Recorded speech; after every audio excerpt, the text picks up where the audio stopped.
এই দাঁড়াও, পিছে যাও। মা,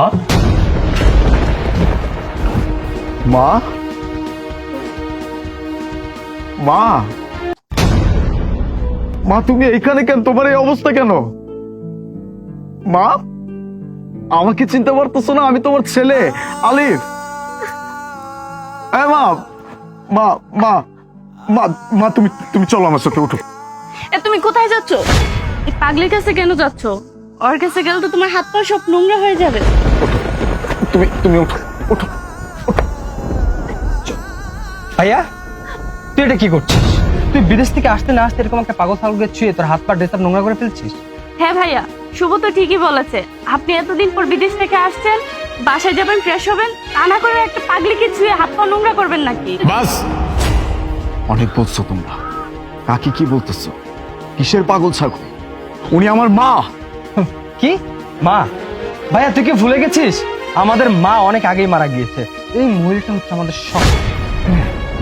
আমার সব মনে আছে। সেই ছোট্টবেলায় আমাদের মাকে আমরা হারাইছি। তারপর থেকে এই যে সৎমা সৎমা করতেছিস না, এই মানুষটাই কিন্তু আমাদের লালন পালন করছে। তুই ভুলে যাইতে পারিস, আমি কিন্তু জীবনেও ভুলবো না। কারণ এই মানুষটার আমাদের জীবনে যে অবদান, এটা আমি কোনোদিন বলতে পারবো না। তোদের যদি এত ইগোতে লেগে থাকে, তোদের যদি এতই প্রবলেম হয়, তোরা চলে যেতে পারিস। আচ্ছা ঠিক আছে, যাচ্ছি। তবে একটা কথা বলে যাচ্ছি, তুই যদি এই পাগলটাকে নিয়ে বাড়িতে যাস না, বাবা কিন্তু অনেক থাকে। কে কি করবে না করবে সেটা আমি বুঝে নিব। তোদেরকে যেতে বলছি না, যা এখান থেকে। ঠিক আছে, এই চলো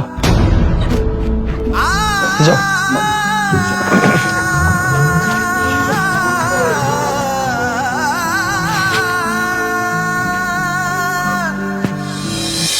বাবা, তুমি তো সব কথাই শুনলে, এবার কি করবে না করবে সেটা তুমি ভেবে দেখো।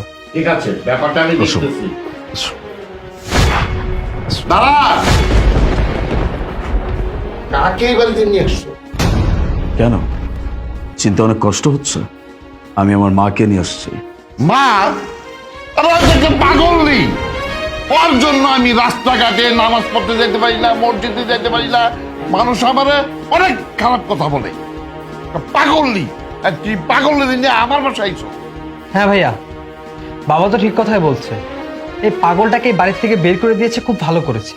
তুমি জানো ওনার জন্য কি কি অসুবিধা আমাদেরকে ভোগ করতে হয়েছে? ওনার জন্য খাইতে পারি নাই, বইতে পারি নাই, এইটা ভাঙচুর, এইটা করা, সেইটা করা। উফ, উনি যে একজন পাগল, উনি আমাদের পুরো ফ্যামিলিটাকে পাগল বানিয়ে দিচ্ছিল।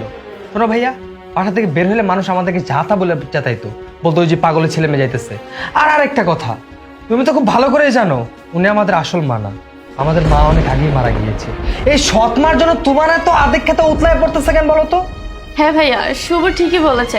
আপনি জানেন না এই পাগলিটা আমাদেরকে কত অত্যাচার করেছে, আর তার জন্যই বাবা এই পাগলিকে বাড়ি থেকে বের করে দিয়েছে। আচ্ছা, মা যে এই বাড়িতে পাগলামি করেছে, সবকিছু ভাঙচুর করেছে, এগুলো কিসের জন্য করেছে, কার জন্য করেছে? আপনাদের জন্য করেছে। শোনো, আমি শুধুমাত্র তোমার জন্য অপেক্ষা করছিলাম যে কবে তুমি বাংলাদেশে আসবে আর কবে আমি সব কথাগুলো তোমার কাছে বলবো। এই মানুষগুলো খুব খারাপ, আমি তোমার কাছে কোনোদিনও বলতে পারিনি, শুধুমাত্র ওনাদের কারণে। ওনারা আমার মুখটা বন্ধ করে রেখেছিল। আমাকে বলা হয়েছে যেন আমি তোমার কাছে কোনো কিছু না বলি, তাই আমি এতদিন সবকিছু লুকিয়ে গেছি তোমার কাছে। কিন্তু আজকে আর চুপ করে থাকতে পারছি না। হ্যাঁ, আমি মানছি যে এই মানুষটা তোমাদের সৎ মা, কিন্তু মা তো মাই হয়। তুমি জানো, তুমি বিদেশ যাওয়ার পর থেকে এরা সবাই মায়ের সাথে কতটা খারাপ আচরণ করেছে। দিনের পর দিন মাকে অত্যাচার করেছে, টর্চার করেছে। আর আর মা শুধুমাত্র তোমার কথা বলেছে। তোমার কথা বলে কান্না করতে করতে মা একটা সময় পাগল হয়ে গেল, মায়ের মাথা খারাপ হয়ে গেল। আমি মাকে বুঝিয়েছি, মাকে আমি সাপোর্ট দেওয়ার চেষ্টা করেছি, কিন্তু না, এই মানুষগুলোর জন্য আমি কিচ্ছু করতে পারিনি, কারণ আমার হাত পা বাঁধা ছিল। যতটুকু পেরেছি আমি মায়ের সাথে ছিলাম, আমি মায়ের পাশে ছিলাম। তার কারণ তুমি বিদেশ যাওয়ার আগে আমাকে বলে গিয়েছিলে মায়ের জন্য কোনো কষ্ট না হয়, আমি যেন মাকে সবসময় দেখে রাখি। কিন্তু আমি তোমার কথা রাখতে পারিনি, আমি মাকে দেখে রাখতে পারিনি।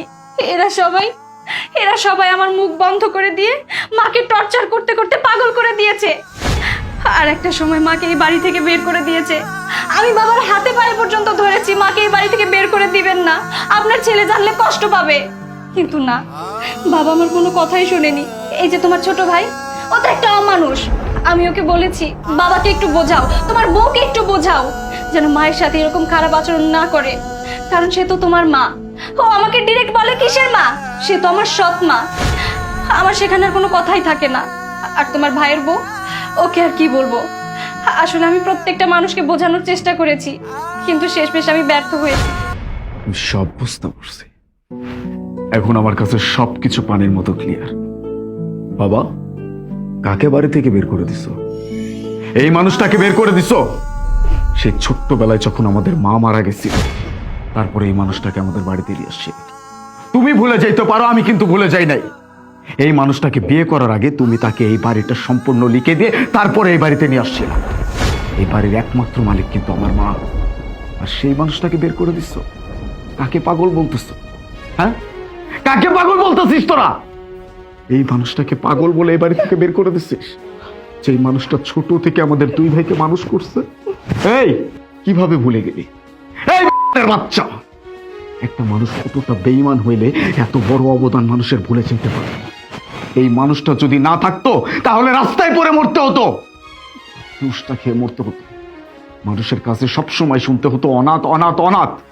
এই মানুষটা কোনোদিন আমাদেরকে মায়ের অভাব বুঝতে দেয়নি। সেই মানুষটাকে তোরা এইভাবে অত্যাচার করছিস।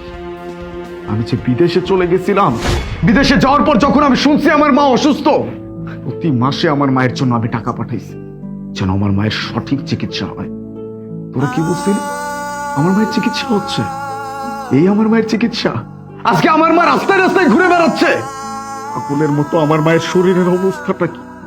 এই একটা পাগলকেও যদি সঠিকভাবে দেখাশোনা করা হয় না, সেই পাগলটাও ভালো হয়ে যায়। তোরা তো কেউ আমার মায়ের দেখাশোনা করিসনি, তাকে বাড়ি থেকে বের করে দিছিস। মাসের পর মাস আমি যে টাকাগুলো পাঠাইছি, সেই টাকাগুলো শুধুমাত্র তোরা নিজেদের স্বার্থে খরচ করছিস। এখন আমার কাছে সবকিছু খারাপ।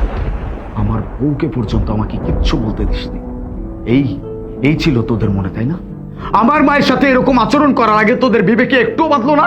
তোদের লজ্জা করলো না? এই মানুষটার সাথে এরকম আচরণ করতেছিস, তাকে বাড়ি থেকে বের করে দিচ্ছিস, তাকে পাগল বানাই ছাড়ছিস শুধুমাত্র তোদের জন্য। আমার মায়ের আজকে, আর এই যে বাবা, আবারও বলে দিচ্ছি, এই বাড়িটা হচ্ছে আমার মায়ের। আমার মায়ের চিকিৎসা আমি করাবো, এই বাড়িতে আমার মা থাকবে। যদি কারো কোনো সমস্যা হয়, তারা যেন ওই বাড়ি থেকে বের হয়ে যায়। এই বাড়িতে কে থাকবে না থাকবে সেটা আমি কিচ্ছু বলতে পারবো না, কিন্তু এই বাড়িতে আমার মায়ের জায়গা সবার আগে। কারণ বাড়িতে সবার আগের হকটা হচ্ছে আমার মায়ের। কেউ কিচ্ছু বললে আমি তার জিভ টেনে ছিঁড়ে ফেলব। অথই, মাকে নিয়ে ভিতরে চলো, আগে ফ্রেশ করাইতে হবে, তারপরে ডাক্তারের কাছে যাবো। হ্যাঁ, একদম ঠিক কথা বলেছো। মাকে আমরা সুস্থ করেই তুলবো। মা চলুন, আপনাকে গোসল করে একদম পরিষ্কার করে দিই।